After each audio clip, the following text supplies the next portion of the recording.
वाञ्छाकल्पतरुभ्यश्च कृपासिन्धुभ्येव च पतितानां पावनेभ्यो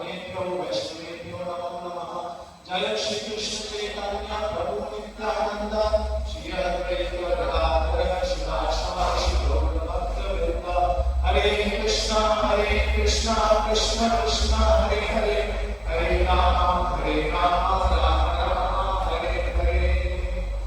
नमो विष्णुपदाय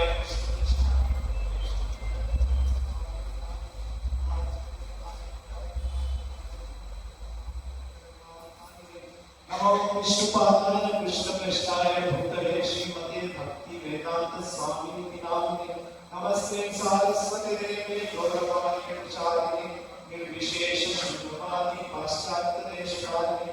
जय श्री कृष्ण चैतन्य प्रभु नित्यानंद श्री अद्वैत गदाधर शिवाचार्य श्री गौरभक्तवृंद। हरे कृष्ण कृष्ण कृष्ण हरे हरे, हरे राम राम राम हरे हरे। मुखं करोति वाचालं पंगुं लंघयति यत्कृपातमहं वन्दे श्रीगुरुं दीनतारिणं। परमानन्दं माधवं श्री चैतन्येश्वरं। हरि ओम तत्सत्।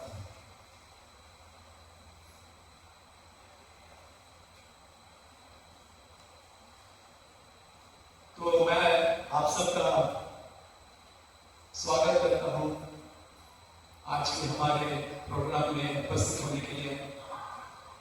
और मन से इच्छा करो ना आपसे आशीर्वाद के लिए भी मांगूंगा, ताकि जो कुछ पता है आज के सभा में वो मैं ठीक कहूँ और शास्त्रों के माध्यम से कहूँ, कोई गलत न कहूँ। और इसलिए आपका आशीर्वाद, आपका प्यार मेरे लिए बहुत जरूरी है। तो मैं विशेषकर आज के आयोजक को धन्यवाद जताना चाहता हूँ, जिसमें मेरे प्रिय मित्र अजय विनायक है, जरी कोशी एंड मीरा शर्मा, एवं मेरे इस्कॉन से आए हुए भाई बंधुओं, एवं हर कोई जो कुछ आज यहाँ पर उपस्थित है, सबको मैं बहुत धन्यवाद जताना चाहता हूँ, क्योंकि आपके आने से ये प्रोग्राम सफल है। इसलिए बहुत बहुत धन्यवाद आप सबको। ये मेरी बहुत बड़ी भाग्य की बात है कि आज मैं आपके समझ बैठा हूँ, और ये भाग्य मेरे गुरुदेव का दिया हुआ है, ये संस्था का दिया हुआ है, और श्री प्रभुपाद का दिया हुआ है। क्योंकि इनके आशीर्वाद के बिना, इनके कृपा के बिना हम कुछ नहीं कर सकते। गुरु ही सब कुछ है। गुरु वह है जो भगवान का रास्ता दिखाता है, और ये भक्ति का पद हमारे गुरुजन का आशीर्वाद से प्राप्त होता है। हमारे चेष्टा से हम कुछ कर सकते हैं, लेकिन आशीर्वाद सबसे सबसे बहुत बहुमूल्य है।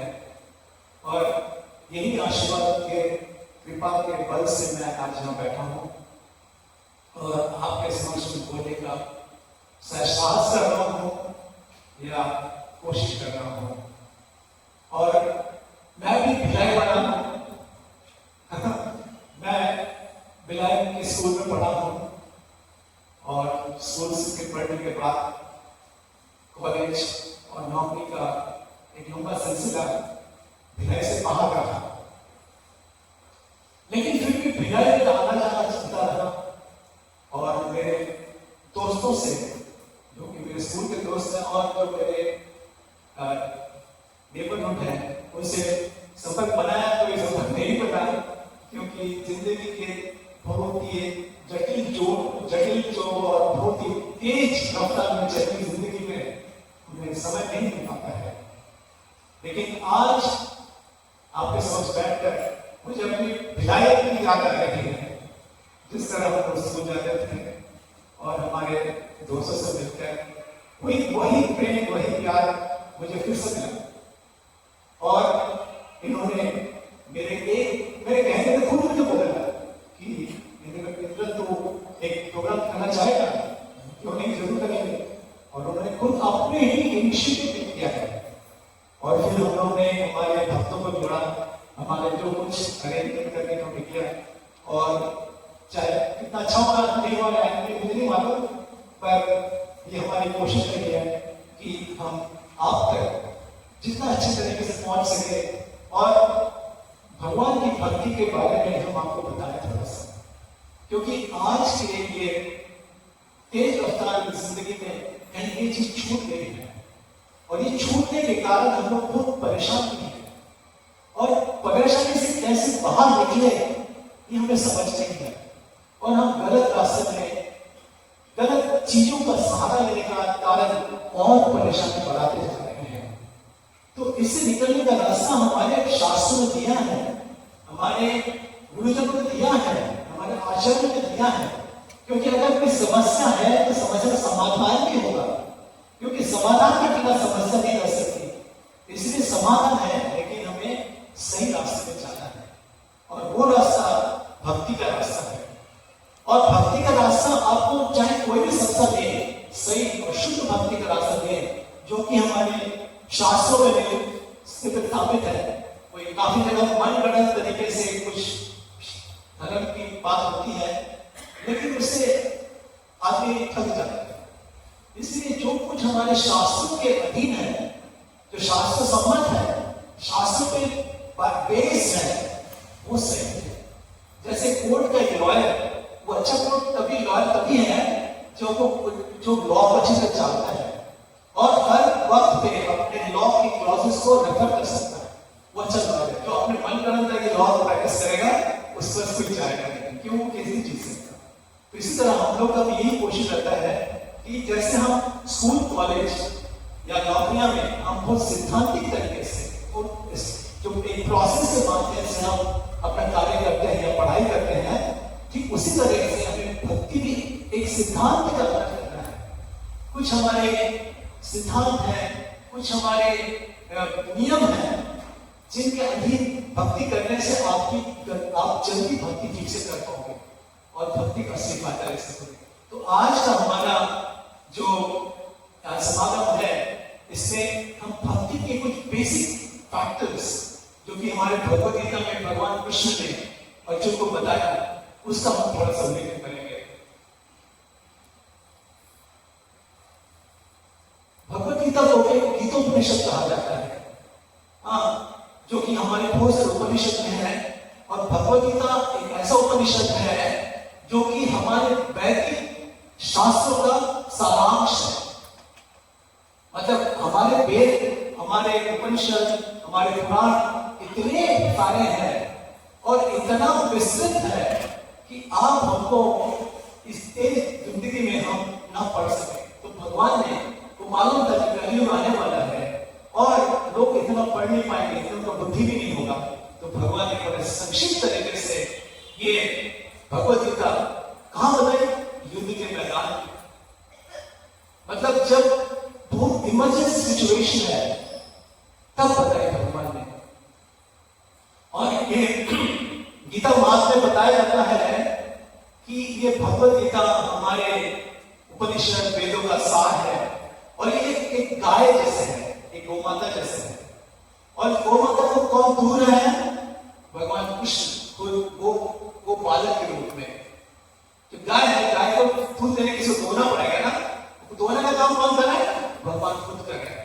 क्योंकि भगवान ने गोपाल के रूप में वृंदावन में ये गायों को चराते हुए, गायों को संलीला करते हुए भगवान गाय को बड़े प्यारे हैं। तो वो भगवान गाय को दूध दो रहे हैं, और अर्जुन एक बछड़ा जैसे है। क्या जब बछड़े को दूध पिलाने से पहले गाय के ऊपर धो दिया जाता है, बछड़ा आता है, दूध पीता है, और फिर बच्चा का पेट का भर जाता है, फिर बाकी दूध मनुष्य के लिए होता है।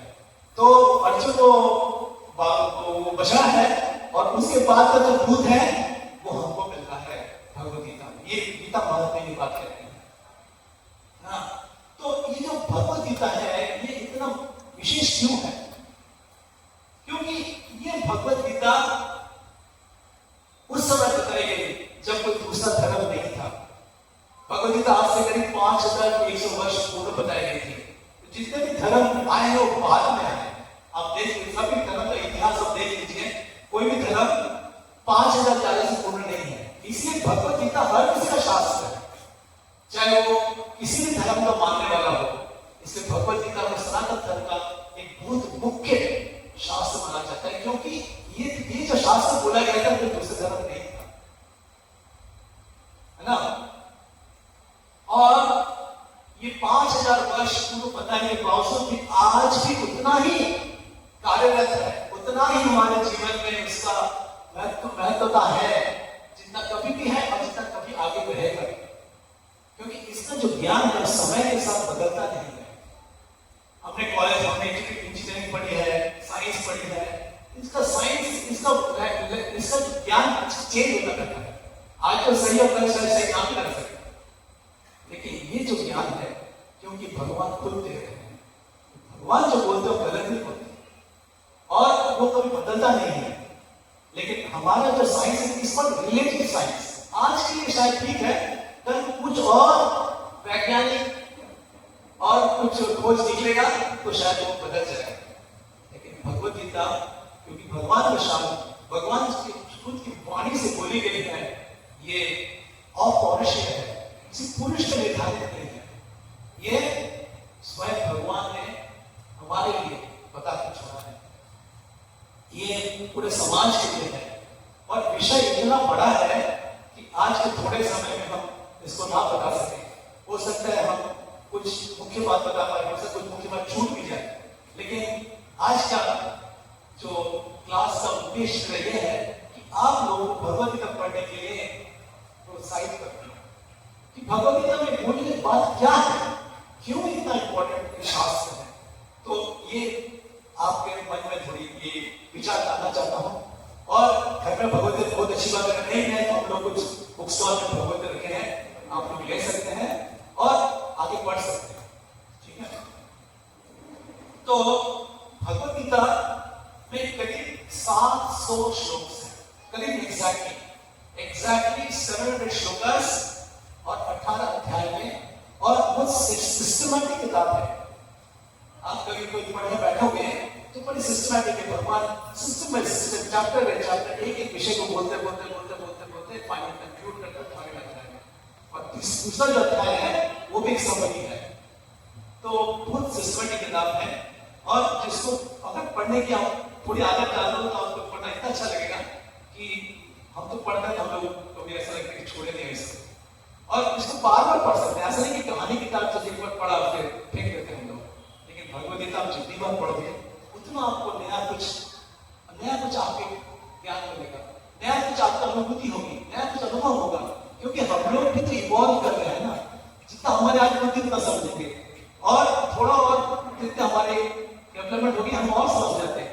क्योंकि ये ज्ञान अनलिमिटेड है, मतलब भगवत गीता ऐसी किताब है जो शुरुआत से लेकर सबसे सीधे आदमी पढ़ सकते हैं और इसको फिर भी ज्ञान प्राप्त होगा। और तो भगवत गीता बताया गया कहां पर, युद्ध के मैदान में। और भगवत गीता का सबसे प्रथम शिक्षा क्या है? भगवत गीता प्रथम शिक्षा है कि हमें अपने धर्म को बचाने के लड़ना भी पड़ेगा। क्यों हम लोग अपने बैठे रहेंगे तो हमारी धर्म रक्षा नहीं होगी। और आप देखिए अर्जुन लड़ाई करने के मैदान में आया, लड़ाई करने से वो पीछा हटा था। लेकिन भगवान ने बोला कि तुम्हें अपने धर्म की रक्षा करने के लिए लड़ना पड़ेगा। और कुछ लोगों को ये गलत फहमी है कि अगर हम भगवत गीता पढ़ें, भक्ति करें तो हम मतलब समाज से अलग हो जाएंगे, हम अपना कर्तव्य से घर छोड़ के भाग छोड़ के चले जाएंगे, है ना। काफी लोगों की गलत फहमी है कि मैं अगर ये सब भक्ति के पद में जाऊंगा, भगवत गीता पढ़ूंगा तो क्या होगा, मैं घर बार छोड़ के निकल जाएंगे। लोग की फहमी है, इसलिए भगवत गीता पढ़ना भी चाहता, घर में रखना भी चाहता है कुछ लोग ऐसे, लेकिन ये नहीं है। आप देखिए अर्जुन का क्या हालत थी। अर्जुन घर बार छोड़ के बोलता है कि मैं युद्ध नहीं करूंगा, मैं भिक्षा मांगकर बाकी जिंदगी गुजार दूंगा, लेकिन मुझे अपने गुरु को मानने की इच्छा है, मेरे पिता माँ को मानने की इच्छा है, न मेरे भाइयों को, न मेरे कजिन्स को। तो अर्जुन तो चला जाता है, लेकिन भगवान ने भगवत गीता बता के उनको अपने कर्तव्य को पालन करने में उन्हें बोला तुम्हारा कर्तव्य तुम्हारा सबसे प्रथम धर्म है। तो ये गलत फहमी जो लोगों के अंदर है कि भगवत गीता पढ़ने से हम समाज से अलग हो जाएंगे, हमारे घर जीवन जिंदगी से अलग हो जाएंगे, ये गलत फहमी है। एक्चुअली भगवत गीता जो पढ़ता है वो और उद्देश्य से साफ हो जाता है। इसीलिए हमें दैनिक तरीके से अगर आप रोज 2 श्लोक पढ़ेंगे तो एक साथ में भगवत गीता पढ़ सकते हैं। और 2 श्लोक पढ़ने के लिए 10-10-20 मिनट लगते हैं। क्योंकि ये कहानी की तरह पढ़ के समझना है, मदद करना है, इसमें थोड़ा सा एनालिसिस करना है। तो अगर आप रोज 10 मिनट देंगे, 1 श्लोक आराम से पढ़ सकते हैं। अगर 20 मिनट देंगे तो 2 श्लोक पढ़ सकते हैं। और इस तरह 700 डिवाइड बाय 2 350, 365 डेज में आप भगवद गीता पूरा पढ़ सकते हैं। तो ये अगर पढ़ेंगे तो आपका जो 20 मिनट का समय किसी और चीज से बहुत बहुत मूल्यवान होगा। तो आप लोग जरूर पढ़िएगा।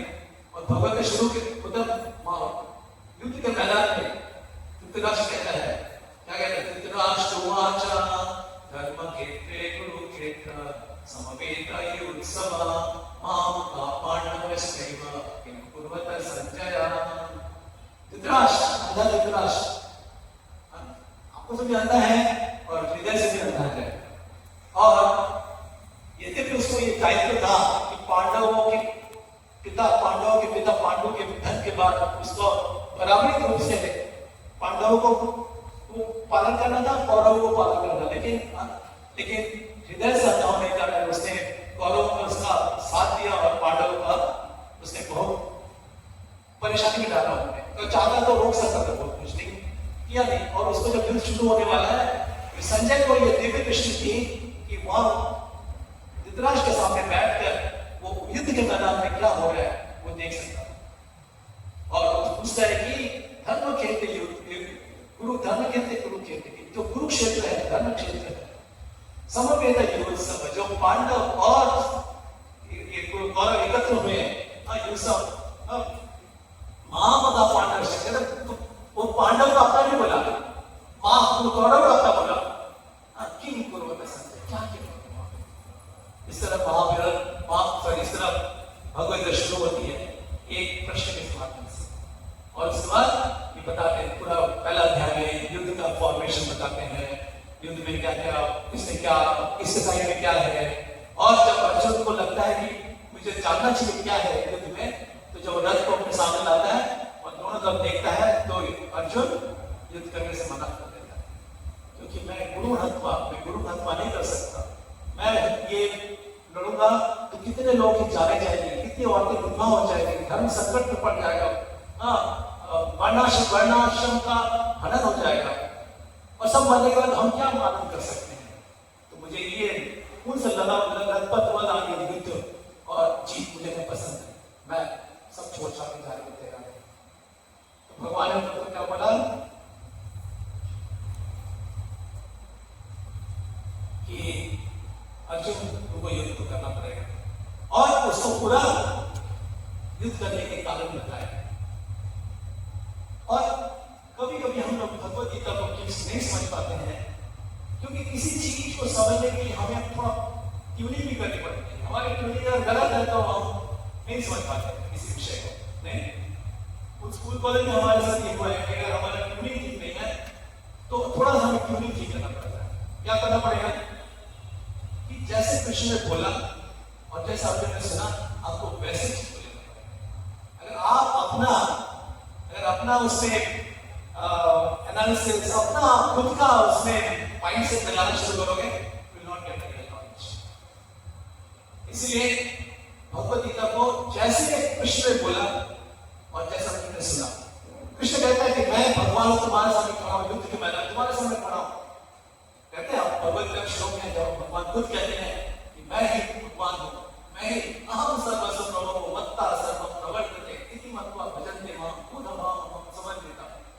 मेरे ही स्रोत है, मैं ही सबका स्रोत हूं और मेरे से सब कुछ आता है, मैं ही वो भगवान हूं। लेकिन कुछ लोग कहते नहीं वो भगवान नहीं, एक भगवान कुछ और। क्यों ऐसा? भगवान खुद कह रहे हैं और भगवान की वाणी को इंटरप्रेट नहीं कर सकते। इंटरप्रेट तब करते हैं जब वाणी में कुछ कमी है ना। अगर किसी कुछ लिखा और आपको लगता है कि कुछ कमी है तो इंटरप्रेट करने की जरूरत है, लेकिन भगवान की वाणी में कुछ कमी हो सकती है क्या? कभी नहीं हो सकती, उनकी वाणी पूर्ण है। तो हमें उसको वैसे समझना जैसे भगवान ने बोला है और अर्जुन ने उसको जैसे समझा है। और एक तो हम लोग में बड़ा दोष है कि हम बड़े ईर्ष्यालु हैं। जब ईर्ष्या होती है ना तब भगवान को भगवान जैसे ग्रहण नहीं कर पाते। भगवान को कोई सबका मालिक होगा, मैं भी तो मालिक हूं, गिरा के तो बहुत कुछ है। तो ईर्ष्या अगर हमारे अंदर होगी तो हम भगवान का ना समझ पाएंगे। हमें ईर्ष्या नहीं, क्योंकि भगवान कहते हैं अर्जुन के, अर्जुन मैं तुम्हें ज्ञान इसलिए दे रहा हूं क्योंकि तुम मेरे प्रिय हो और तुम ईर्ष्या में नहीं हो। क्योंकि हम अगर ईर्ष्या में होंगे तो ना भक्ति कर पाएंगे, ना कोई शास्त्र समझ पाएंगे, ना शास्त्र में हमारे को दिलचस्पी होगी। तो हमें इस बात को पूरे उस भावना से ग्रहण करना चाहिए कि हमारे अंदर कोई मात्सर्य ना हो, कोई एनवियसनेस ना हो। अगर होगी तो हम भी भूल गए जाएंगे, क्योंकि भगवान तो भगवान है, उनको क्या फर्क पड़ता है भक्ति करो ना करो। हम भक्ति अपने भगवान के लिए नहीं करते हैं, भक्ति हम अपने लिए करते हैं कि हम हमारी शक्ति को हम सदगति प्राप्त करें, हम कीड़े मकोड़े जैसे ना मर जाए।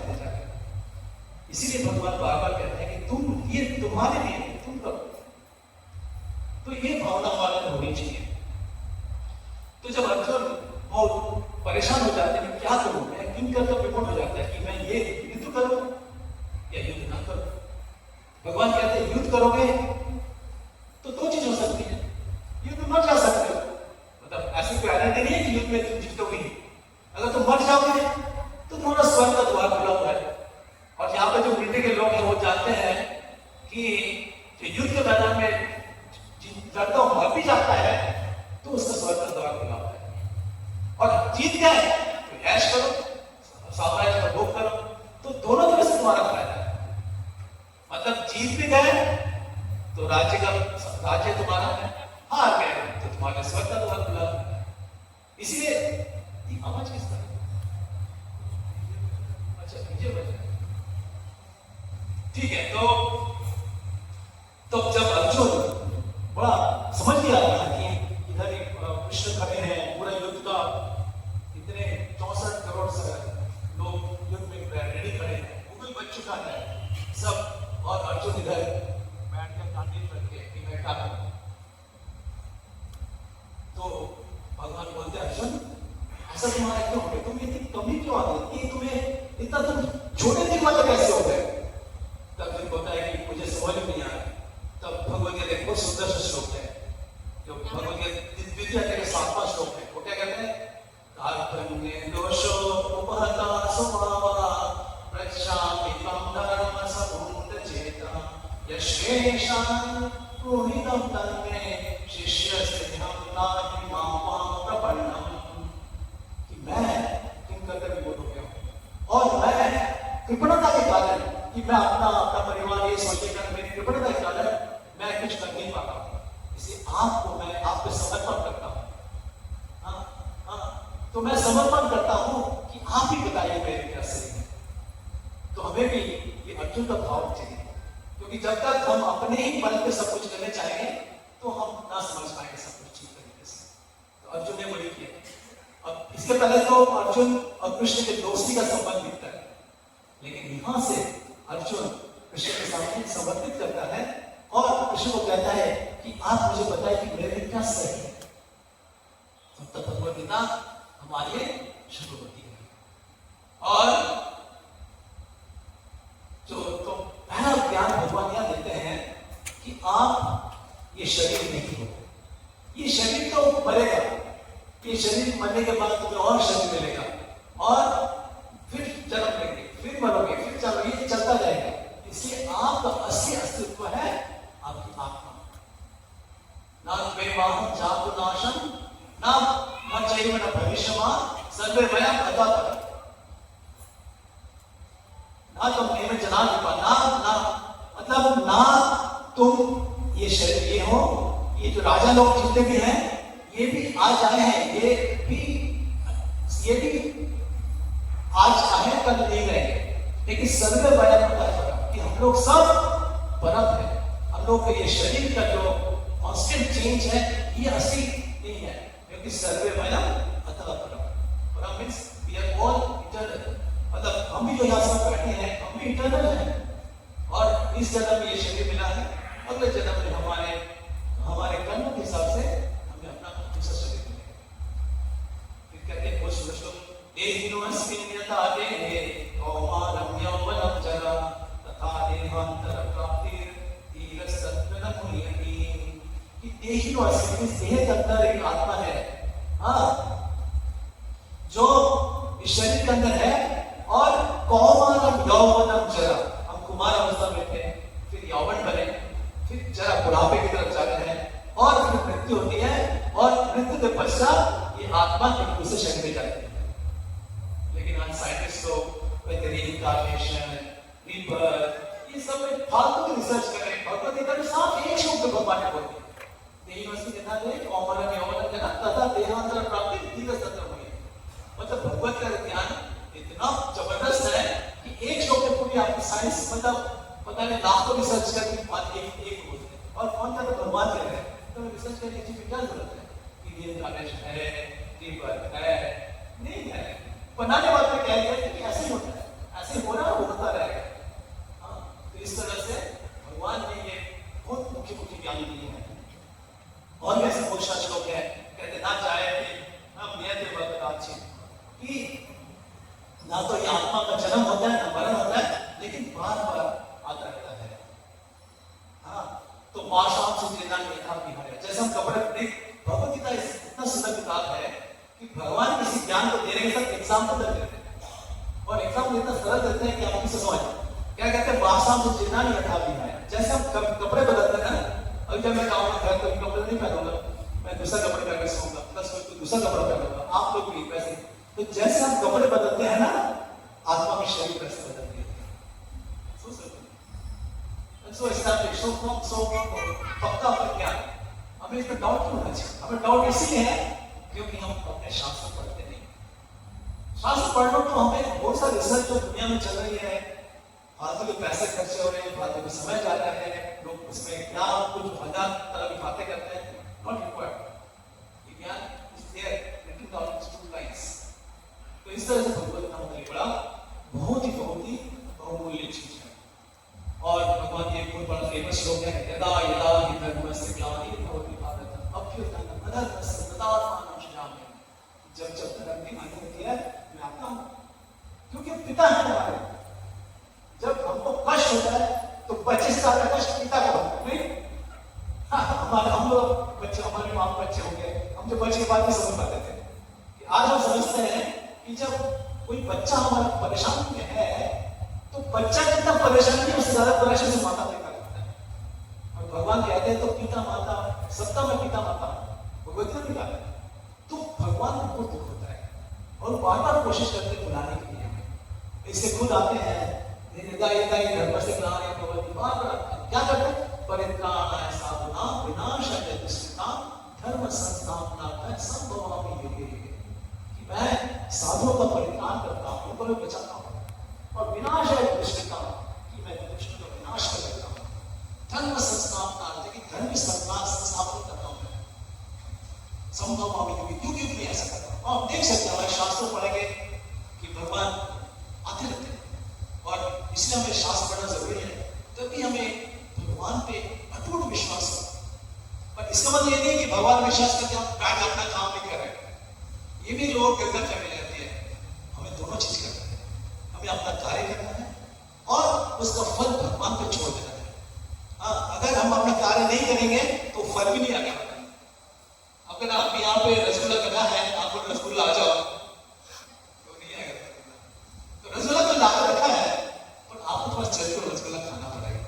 तो हमें भी भगवान की कृपा प्राप्त करने के लिए हमें अपनी जिंदगी में कुछ ऐसे कदम लेने चाहिए जो आपको बहुत विधिवत पूर्वक से और पक्के तरीके से आपको ये रास्ता बताएगा, और ये रास्ता भगवद गीता बताता है। तो विशेषकर भगवद गीता के 5 मुख्य विषय हैं। मतलब क्योंकि इस रहस्यमय दुनिया, ये अद्भुत दुनिया, जिस दुनिया में जन्म मृत्यु जरा व्याधि का चक्कर चल रहा है, इसमें किसी चीज को आसानी से समझना बहुत मुश्किल नहीं लगता। आपको दुनिया ऐसे नहीं लगती। हमारे सामने हमारे लोग बुढ़े हो गए, मर रहे हैं। हमारे सामने हम खुद बुढ़े हो गए हैं। और सब हमारे सामने हो रहा है। ऐसा नहीं कि रहस्य बहुत छुपा हुआ है, हमारे सामने सब कुछ हो रहा है, लेकिन फिर हम समझ नहीं पाते क्या हो रहा है। क्यों शरीर का बदलाव हो रहा है, कोई क्यों मर जा रहा है, कोई इतना क्यों रहस्य है? और ये रहस्य अभी हम लोग ये सब रहस्य सोचना छोड़ दिए हैं। वो टेलीविजन में जो दिखता है वही अच्छा है, लेकिन कितना बड़ा रहस्य हमारे सामने चल रहा है, लेकिन हम पता तक नहीं है क्या चल रहा है। भगवान ने इस मायामय दुनिया, ये भक्ति की दुनिया, कितना सारा कुछ बना है और कितना रहस्य चीजों में है। कभी कभी हम नहीं लगता कि ये रहस्य को पता लगे, लेकिन भगवान ये रहस्य आपको पुस्तक देना चाहते हैं कि अगर आप जानना चाहते हैं कि अगर आप उनकी भक्ति करोगे तो आपको एक ही चीज बताएंगे। और ये भगवद गीता, ये तो किताब सामने पड़ी है, लेकिन तब तक समझ नहीं आएगी जब तक हम उन पर शरणागत हो। मेटेरियल एजुकेशन और स्पिरिचुअल में फर्क है। मेटेरियल एजुकेशन आप अपने बलबूते पे सीख लोगे, इंजीनियरिंग पढ़ लोगे, चाहे आप प्रोफेसर को आप सलाह इज्जत करो ना करो, प्रोफेसर अच्छा तो प्रोफेसर और स्टूडेंट एक साथ सिगरेट भी पीते हैं, दारू भी पीते हैं, कोई इज्जत नहीं है ना।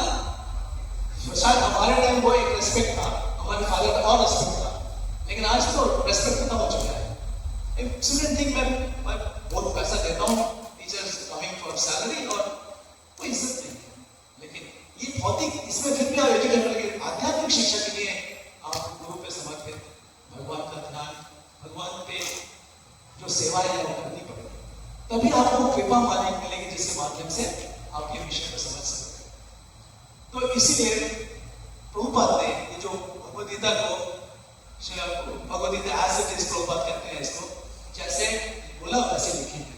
तो प्रभुपाद ने इसका एनालिसिस करके बोले हैं कि यहाँ पे 5 मुख्य विषय भगवद गीता पाठ। आप जानना चाहिए 5 विषय क्या है? Yes no? यस। बस ये चीज हमारे लिए बहुत बहुत बहुत महत्वपूर्ण चीज है कि 5 विषय क्या है। पहला विषय है जीवा, जीव जो हम लोग हैं, और अनंत कोटि जीव है, कीड़े से लेके मकोड़े से लेके ब्रह्मा तक, ये सब जीव है। और ये सभी जीव नियंत्रित है। कोई भी यहाँ नहीं कह सकता कि मैं पूरी तरह से स्वाधीन हूं। कह सकते हो आप स्वाधीन में पूर्ण तरीके से? जीव नियंत्रित है, उसके ऊपर मटेरियल, उसके ऊपर एक अंकुश लगा हुआ है। तो जीवा, इसे चैतन्य महाप्रभु कहते हैं जीवे स्वरूप है कृष्ण नित्य दास, कृष्ण तटस्थ शक्ति भेद अभेद प्रकाश। इसका मतलब क्या है? बंगला में है, लेकिन बंगला वो मैं बंगला इसी बंगला है क्या है? जीवे स्वरूप है। जीव का क्या स्वरूप है? कृष्ण नित्य दास, कि हम कृष्ण के दास हैं, हम भगवान के दास हैं। क्योंकि सब कुछ देने वाला तो वही है, ये हवा, ये पानी, ये घर, ये बिजली, ये सब कुछ finally coming from the Lord only, isn't it? और हमने इससे पानी बनाया। हम कितने बड़े बड़े साइंटिस्ट बने, कितने सारे इंजीनियरिंग पढ़े, कोई एक बूंद पानी बना सकता है, एक दाना चावल बना सकता है, हवा दे सकता है। अरे हवा अगर 2 मिनट रहेगी तो कोई बचेगा नहीं, बच सकता। यहाँ तक कि हवा को कहते हैं कि हवा में अगर oxygen should be best is 21%। अगर ये हवा में ऑक्सीजन 23% ज्यादा हो जाएगा, इतनी गर्मी हो जाएगी हम हमारा अंदर जल जाएगा। और हवा में अगर ऑक्सीजन 90% नीचे हो जाए तो हम सांस नहीं ले पाएंगे। तो इतना परफेक्ट बैलेंस बनाना कौन है? कौन है जो बना सकता है? नहीं बना सकते। एक बूंद पानी नहीं बना सकते, एक दाना चावल नहीं बना सकते, एक स्क्वायर फीट ऑफ हवा नहीं बना सकते। तो हम तो भगवान पे आश्रित है ना, उन पे सब कुछ आता है। तो जीव का यह हालत है कि हम भगवान के नित्य दास हैं। कृष्ण तटस्थ शक्ति, कि हम भी भगवान की एक शक्ति है। तटस्थ मतलब आध्यात्मिक शक्ति है और एक भौतिक शक्ति है। भौतिक मतलब मटेरियल से होता है, और आध्यात्मिक शक्ति को अलग है, भगवान के धाम का शक्ति। और जीव जो है, जो हम लोग जो जीव है, मनुष्य है, जानवर है, पक्षी है, कीड़ा है, मकोड़ा है, ब्रह्मा भी है, वो भगवान का तटस्थ शक्ति है। वो चाहे तो अपनी भक्ति करके, अपनी जो उसको कार्य करना करके वो आध्यात्मिक जगह जा सकता है, और ना करे तो उसका पतन भी हो सकता है। तो इसीलिए, और ये चीज मैं बना के नहीं बोल रहा हूं, मत सोचिए कि मैं कुछ बोल रहा हूं, मैं जितना कुछ बोल रहा हूं मैं शास्त्र के बेसिस पे बोल रहा हूं। तो ये हमें जानना चाहिए कि अगर हम इस दुनिया में रहते हैं, अगर हम भिलाई में रह रहे हैं, भारतवर्ष में रह रहे हैं, हमें भारत का नियम चलना चाहिए। और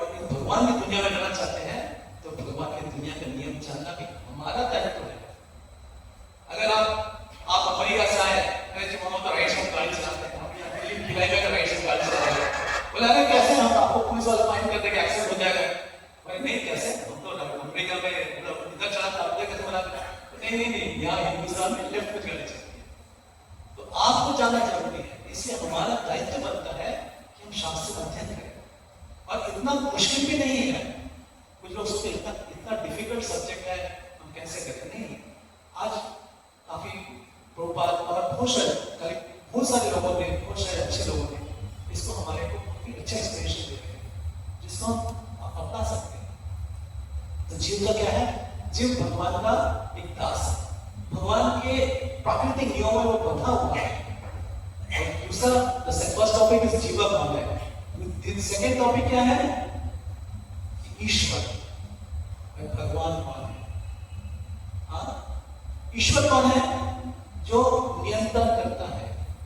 हाँ, जैसे भगवान नियंत्रण करता है तो वो नियंत्रण करता है। और भगवान के बारे में बहुत गलत धारणाएं हैं।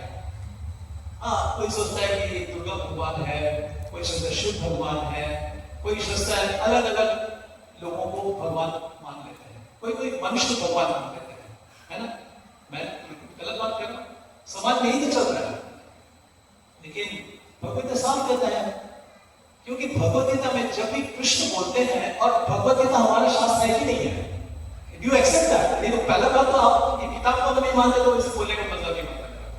क्यों? किताब जो हमारे सनातन धर्म, जो कि आज हिंदू धर्म के नाम से चलता है, हाँ, लेकिन सनातन धर्म मीन्स ऑल धर्मास, उसमें हमारा शास्त्र भगवत गीता है। इसलिए कोर्ट के वकील के, कोर्ट में जज के सामने हम भगवत गीता बात करके कहते हैं, जो कुछ कहूंगा सच कहूंगा, सच के सिवा कुछ ना कहूंगा, क्योंकि असली सच इसी किताब में। नहीं तो भगवत गीता क्यों रखा गया? तो और भी किताब हो सकती थी।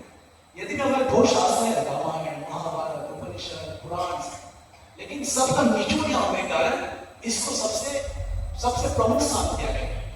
हमारे सनातन धर्म का ये फायदा है कि हमारे पास बहुत शास्त्र है, लेकिन फिर भी अगर हमारे पास टाइम नहीं है, और सब शास्त्र एक ही बात कहते हैं, ऐसा नहीं कि शास्त्रों में कोई डिस्क्रिपेंसी है कि ये ऐसा करता है वो ऐसा करता नहीं, बट हमारे को आसान बनाने के लिए भगवान ने ये किया है। तो भगवत गीता में जब भी कृष्ण कहते हैं तो क्या लिखा है? कौन बताए? वहां पे क्या लिखा है? Not from the but from general public. जैसे पहला श्लोक है धृतराष्ट्र उवाच, अपन भगवत गीता देखें, पहला धृतराष्ट्र ने बोला, फिर अर्जुन बोलते हैं अर्जुन उवाच, लेकिन जब कृष्ण बोलते भगवत गीता क्या लिखा? आप बोलो, आप जिनको थोड़ा मानसिक है भगवत पढ़ते हैं, जिन्होंने नहीं पढ़ते हैं, तब कृष्ण बोलते हैं तो क्या लिखा? भगवत गीता क्या लिखा? श्री भगवान उवाच, दैट मीन्स भगवान कह रहे हैं, सिंपल, कोई ज्यादा एनालिसिस इंटरप्रेट की जरूरत नहीं। श्री भगवान उवाच, कि भगवान बोल रहे हैं, मतलब it is so formally and so clearly established that Krishna is भगवान, कृष्ण इज भगवान स्वयं। फिर कहेंगे दुर्गा देवी क्या है, शिव जी क्या है, क्या ये सब मिथिकल फिगर्स है? नो, ये देवी देवता है, ये देवी देवता, इनका भी बहुत मान है, इनका भी बहुत श्रद्धा करते हैं लोग। लेकिन जैसे एक राजा है, राजा पूरा देश नहीं चला सकता है, उसका फाइनेंस मिनिस्टर होगा, उसका हेल्थ मिनिस्टर होगा, उसके एजुकेशन अलग अलग होंगे ना। उसी तरह भगवान की इस दुनिया में ये देवी देवताओं को अलग अलग डिपार्टमेंट दिया गया है। जैसे सरस्वती देवी देवता को क्या दिया गया है? एजुकेशन मिनिस्ट्री, हमारे समझ वो शिक्षा की देवी है, म्यूजिक की देवी है। लक्ष्मी देवी को minister of wealth, Brahma ji को क्रिएशन, सृष्टि स्थिति विनाश। सृष्टि कौन करता है? ब्रह्मा जी करते हैं। स्थिति कौन करता है? विष्णु करते हैं। और विनाश कौन करते हैं? शिव जी। तो इसलिए हमारे को देवी देवता भी हमारे पूजनीय है, लेकिन भगवान कृष्ण हमें कंफ्यूज नहीं करना चाहिए। अगर आपके कंपनी में आपने एक बार अपने बच्चे के जन्मदिन में आपने सीईओ को बुलाया, मैनेजर को बुलाया, अपने कलीग्स को बुलाया, अगर सीईओ को भी आप अपने कलीग जैसे ट्रीट करोगे तो ये सही होगा? अपमान होगा ना सीईओ का। क्या वो कुछ बोलेंगे नहीं, वो जजमेंट नहीं होंगे, लेकिन हर किसी को उसका अपना सम्मान देना चाहिए। ये हमारा एटिकेट कहता है और ये शास्त्र यही चीज कहता है। तो भगवान भगवान है और देवी देवता हूं, और ये देवी देवता सब भगवान के भक्त हैं। कभी भी डिपार्टमेंट मिले गए हैं अखिलेश्वर कृष्ण आशा जे जैसे शेखर भगवान ही है। अगर सूर्यदेव रोज सुबह उठ के हमें करते हुए करें, इसीलिए भगवान के नियम की दुनिया में कोई गड़बड़ नहीं कर सकता, और जो भगवान के नियमों में से चलेगा वो सुखी रहेगा। और हम नहीं कहते कि हम करोड़पति बन जाएंगे या अरबोपति बन जाएंगे, लेकिन भगवान की दुनिया में रहकर हम सुखी रह सकते हैं। और इसलिए द्वितीय विषय क्या है? ईश्वर कौन, भगवान कौन है? क्योंकि अगर भक्ति हम कर रहे हैं, अगर हम आध्यात्मिक पथ पर चल रहे हैं, तो हमारा उद्देश्य तो क्लियर होना चाहिए ना। अगर आज आप इधर आए हो तो आपको पता था कि मुझे ये पंजाबी पैलेस जाना है, सेक्टर 5 में जाना है, तो आपको उद्देश्य ठीक है। अगर आपको भक्ति करनी है, आध्यात्मिक जीवन में आपको चलना है, तो सबसे पहले जानना कि भगवान कौन है और मैं कौन हूं। तो पहला टॉपिक है जीवन की मैं कौन हूं, और दूसरा विषय है कि ईश्वर कौन है, भगवान कौन है। क्योंकि हर आध्यात्मिक मार्ग का उद्देश्य भगवान ही है और कुछ उद्देश्य नहीं हो सकता। हो सकता है कोई किसी को नाम यश मिल जाए, मिल सकता है, पर वो उद्देश्य नहीं होना चाहिए, नुकसान है। क्योंकि आप बहुत बड़े उद्देश्य को पाने के लिए छोटे चीजें होना चाहिए। यश तो आज है कल नहीं है, लेकिन भगवान आपके साथ जिंदगी भर जाए। परमात्मा के रूप में आपके हृदय में भगवान बसा बैठा है। चाहे चींटी के रूप में चले जाओ, या जानवर के रूप में चले जाओ, या पक्षी के रूप में चले जाओ, पेड़ के रूप में चले जाओ, पेड़ भी, ये पक्षी भी, मछली भी, परमात्मा इनके साथ हर समय चलता है। इसलिए भगवान हर समय हमारे साथ है। आत्मा और परमात्मा का हर समय, आत्मा में हम और परमात्मा का भगवान का एक अंश जो हर समय हमारे साथ चल रहा है। चाहे हम उसको कदर करें ना करें, लेकिन भगवान हमारे साथ हर समय है। तो दूसरा विषय था कि ईश्वर कौन है। तीसरा विषय क्या है? प्रकृति। ये जो प्रकृति देख रहे हैं, ये दिन होती है, रात होती है, शाम होती है, मौसम बदलते रहते हैं, सूरज उठ रहा है, चांद उठ रहा है, डूब रहा है, कितना कुछ प्रकृति हो रहा है, पेड़ हो रहे हैं, फल हो रहे हैं, मुरझा रहे हैं। ये प्रकृति का नियम, प्रकृति चल रही है, पर प्रकृति अपने आप नहीं चल सकती। अगर ये फैन चल रहा है, लाइट चल रहे हैं, माइक चल रहा है, तो इसके पीछे कोई ना कोई तो है, और प्रकृति कभी अपने आप नहीं चल सकती। इसलिए भगवान कहते हैं मया दक्षिण प्रकृति सूयते सचराचरम हेतु नानेन कांतेन जगत ही परिवर्तते। वो सब असर लागत भगवद गीता का श्री सत्य बड़े समय मया अध्यक्षिण प्रकृति सूयते सचराचरम, मेरी अध्यक्षता से प्रकृति नियमित रूप से चल रही है। हेतु नानेन कांतेन जगत ही परिवर्तते, ये जगत को चलाने वाला तो मैं ही हूं। और भगवद गीता भगवान कह रहे हैं, सबके सामने कह रहे हैं, भगवान नहीं मैं कहते। प्रकृति के 3 गुण है, सतोगुण, रजोगुण और तमोगुण। सतोगुण मतलब हमें मोड, इंग्लिश में कहते हैं मोड ऑफ गुडनेस, जितना अच्छा लगता है, और मतलब आदमी काफी सात्विक होता है, अच्छे ख्याल रखते हैं, ये सतोगुण का प्रभाव है। उसके थोड़ा नीचे जो आता है रजोगुण, इज मोड ऑफ पैशन, मतलब जब ये करूंगा वो करूंगा, मतलब हर समय बिजी, ये है रजोगुण का प्रभाव। और तमोगुण मतलब सोना चाहता है, मतलब लेजी रहता है। तो हम सब ये तीनों गुणों के मिश्रण में है। किसी का सतोगुण ज्यादा है, किसी का तमोगुण कम है, किसी का रजोगुण कम है। तो हम लोग क्योंकि तीनों गुणों से हम लोग उसके कंट्रोल में है। जैसा कठपुतली का नाच होता है ना, तो कठपुतली अपनी नाच सकती है, उसको कठपुतली नचाती है। तो इसी तरह ये 3 गुण भी हमें नचाते रहते हैं। और लेकिन भगवान कहते हैं आप ये तीनों गुण से ऊपर हो, इससे सत्व गुण हो जाए।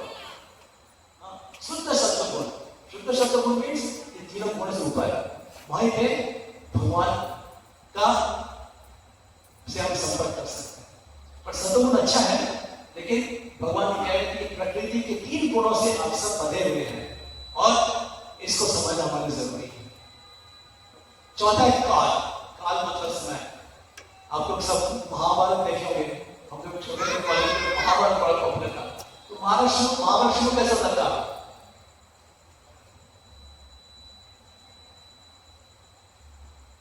समय हूं। और महाभारत के युद्ध में कि आज में आगे बढ़ते, बट द स्टार्टिंग पॉइंट वो टाइम जो व्हील दिखाते थे ना, एक व्हील आता था घूमता घूमता म्यूजिक के साथ, और फिर पीछे से फेमस कौन था वो जो होता था, वो कहता था मैं समय हूं। आज महाभारत में कौरवों के साथ ये समय की घड़ी आपके लिए है। तो समय बहुत पावरफुल है। हम देख रहे हैं आज उम्र हो गई है, मैं पहले ऐसा नहीं दिखता था, अलग दिखता था। आप लोग क्यों बदला? समय आपको, आपके हर समय काम कर रहा है और आप लोग बदल रहे हैं समय के साथ। और समय के साथ अभी 8:30 बज रहे हैं, 9:30 के बाद हम कोई रहेगा है ना। तो समय पे हम लोग, समय हमारी बहुत इंपॉर्टेंट चीज है, इसमें समय का सदुपयोग करना चाहिए। और आखिरी जो मेन और एक पॉइंट है इस कर्म। कर्म क्या होने चाहिए हमारे, मतलब हमें कौन से कर्म ठीक है, कौन से कर्म गलत है, ये भगवद गीता हमें बताता है। तो कर्म के बारे में बहुत डिटेल्स है, मतलब कैसे कर्म अच्छे हैं, कौन से विकल्प कौन से हैं, कर्म का क्या रिएक्शन है। क्योंकि कर्म इज ऑल्सो नोन एज कर्म। कर्म कहते हैं वो एक्शन रिएक्शन। हम लोग स्कूल में पढ़े थे ना, Newton's law, action and reaction equal and act on opposite bodies equal। तो क्या है कि हम कोई एक्ट करते हैं, मेरे हाथ में रिएक्शन मिलता है। तो जो कुछ कार्य हम करते हैं उसका रिएक्शन शायद कम ना मिले, लेकिन रिएक्शन मिलता है। तो कर्म के बारे में बहुत विस्तृत तरीके से बताता है। और इस और एक चीज तो बात बताते हैं कि 4 चीज हमारे वश में नहीं है। क्या? पहला विषय जीव, हम जीव हैं, हम जीव ही रहेंगे, और हम लोग जैसे हम लोग जीव ही रहेंगे। ईश्वर कृष्ण ही भगवान है। कल ये नहीं कहा कोई जॉब चेंज हो रहा है अपने next year Brahma will become भगवान। No, Krishna is God, Krishna remain as God. ये शाश्वत है, बदलते नहीं। जीव तो बदलता नहीं है, भगवान बदलते नहीं है। भगवान कृष्ण अगर आज भगवान है तो आगे भी रहेंगे, पहले भी थे। और तीसरा विषय क्या था? प्रकृति। ये प्रकृति अपने नियम से चले, आपके हाथ में नहीं है।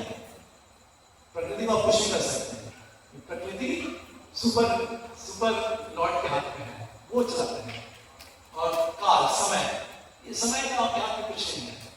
ये 4 चीज जस्ट एक्सेप्ट इट, क्योंकि ये ऐसे ही है, भगवान ऐसे ही बनाया है। लेकिन कर्म आपके हाथ में, कर्म क्या करना है, कर्म क्या नहीं करना चाहिए, इसलिए भगवद गीता बहुत अच्छे से एक्सप्लेन करता है ना। तो ये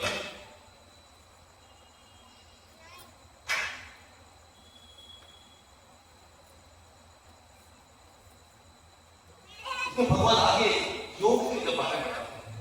योग, हाँ, तो योग में क्या है कि कर्म योग है, ध्यान योग है, ज्ञान योग है और भक्ति योग है।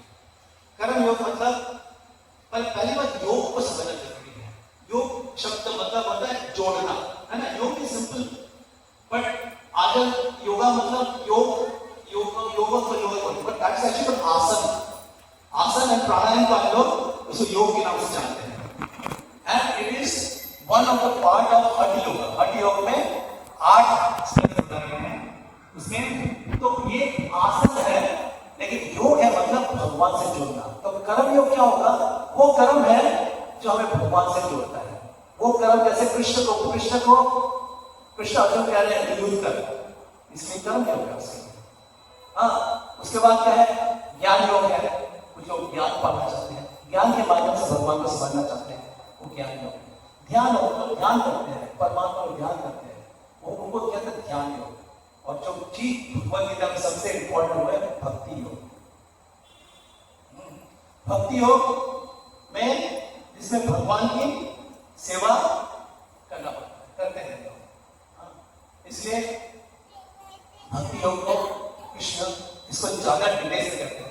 और ये भी कहते हैं कि कर्म योग, ध्यान योग, ज्ञान योग की करना मुश्किल है, भक्ति योग सरल है, क्योंकि इसमें भगवान की कृपा प्राप्त है। इसमें इसे भगवद गीता बहुत साफ कहता है कि भक्ति योग में आपको, और इसलिए लोग कहते हैं कि आप भक्ति योग के माध्यम से आपकी चेतना को शुद्ध करो, क्योंकि क्योंकि हम क्या कार्य करते हैं, जैसे हमारी चेतना आपको बताती है, जब हम चेतना शुद्ध होगा तो हमारी कार्य भी शुद्ध होगी, और भक्ति योग के माध्यम से भी हम कार्य शुद्ध हो सकते हैं। इसे भगवान कहते हैं सर्वधर्मान परित्यज्य माम एकम शरणम व्रज अहम त्वं सर्व पापेभ्यो मोक्षयिष्यामि मा शुचि। ये जितने सारे धर्म हम लोग बना रहे हैं ना, ये सब धर्म को छोड़ो। पहले भगवान का धर्म करो, लेकिन सबसे बड़ा धर्म भगवान कहते हैं जो मेरे शरणागत करता है। वैसे सर्वधर्मान परित्यज्य माम एकम शरणम, मेरे शरण में आओ। और मेरे शरण में आना मतलब वो क्या होता है, वो शरणागति क्या चीज है, ये हमारे शास्त्र बताते हैं। तो भगवद गीता एक बहुत मुख्य विषय है कि हमें भगवान की भक्ति करनी है, और ये भक्ति होती है मन मन। ये कहते हैं भगवान एक बहुत बड़ा श्लोक है, मन मना भाव मत भक्तो मत याचि माम नमस्ते माम एव रक्ष सत्यम ते प्रतिजानि प्रियवसे। मन मना भाव मत भक्तो, मेरे को मन में ध्यान करो। हाँ, मन मत याचि माम नमस्ते, मेरे को नमस्कार करो, और मेरी सेवा करो। सेवा मतलब नहीं कि आप मतलब खाली पूजा करना, आरती करना। सेवा मतलब कि भगवान के कार्य को करना, प्रचार करना, भगवान के लिए लोगों को इकट्ठा करना, इससे जिससे कि लोगों की अच्छा हरे कृष्णा। अब प्रसाद इज बीइंग सर्व, हेलो, तो जिनको जाना होगा they can have the dinner prasadam is in the next room. Please take prasadam and go. So we have made enough prasadam. अगर आपको नहीं मिलेगा तो हमारा बहुत बच जाएगा, तो please don't go without prasadam. This is the next activity. Bible को भी प्रसाद देते हैं ना, please take. Please honor prasadam is very important. मतलब प्रसाद भगवान की कृपा होती है तो हम लोग जो कुछ खाना बनाते हैं उसको शुद्ध तरीके से बनाते हैं, फिर उसको भगवान को तुलसी पत्ता के साथ उसको अर्पण करते हैं, और फिर उसको प्रसाद घर में हम लोग उसको पाते हैं। तो प्रसाद एक ऐसा शक्ति है कि अंदर से काम करता है ना। The way to man's heart is to the stomach, है ना। आपको अगर शुद्धि करनी है तो खान पान सबसे बड़ी इंपॉर्टेंट चीज है। खान पान से हमारा बहुत फर्क पड़ता है हमारे चेतना पे। तो खान पान की शुद्धता से हमारे चेतना में बड़ा असर करता है। इसे प्रसाद में ऐसी शक्ति है कि हमको पता नहीं चले कैसे काम करें। इसलिए प्लीज जो we have enough for everybody more than this, so definitely अगर किसी को जल्दी में जाना है तो you can free to leave and take prasad and go, and I am going to finish in 5-10 minutes because the subject is very big. Actually I have not what to say, but समय फटाक से लिख के पता नहीं चलेगा समय निकल। ठीक है, इस तरह से भगवान कहते हैं कि मेरी भक्ति करो, मेरे को ध्यान में करो, और करोगे तुम्हारा फायदा होगा। इससे क्या होता है, अर्जुन युद्ध जीत जाते हैं ना। ये तो क्या महाभारत जीत सकते थे पांडव लोग, उनके पास आप देखो कौरव के पास क्या कौन नहीं था। विश्व पितामह जिसको अमरत्व की शक्ति थी, कर्ण के पास तो कवच था, Guru Drona. By any logical calculation Pandava से नो चांस। मतलब हमारे मित्र हैं जो ये आगे काम करते हैं, और वो एनालिसिस बताएंगे, normal analysis, Pandava had no chance, but they won because why? Vishnu confidence. तो हम भी अगर जिंदगी में जितनी भी परेशानी आएगी भगवान के साथ रहेंगे, तो कैसे आपको पार करें आपको पता नहीं चलेगा। सो he said it that through this Bhagavad Gita.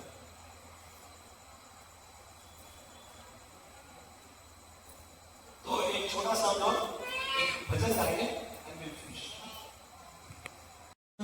श्रीनंदनंदन Abhay चरणारविंद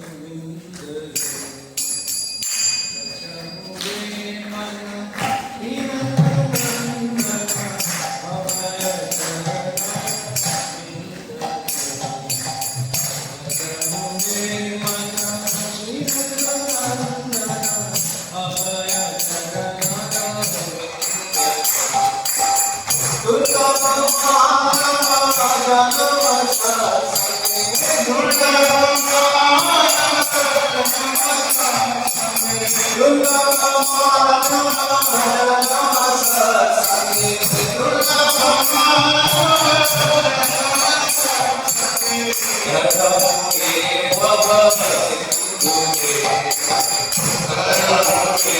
Baba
Govind जय जय गोपाल जय जय गोविंद जय जय गोपाल जय जय गोविंद जय जय गोपाल जय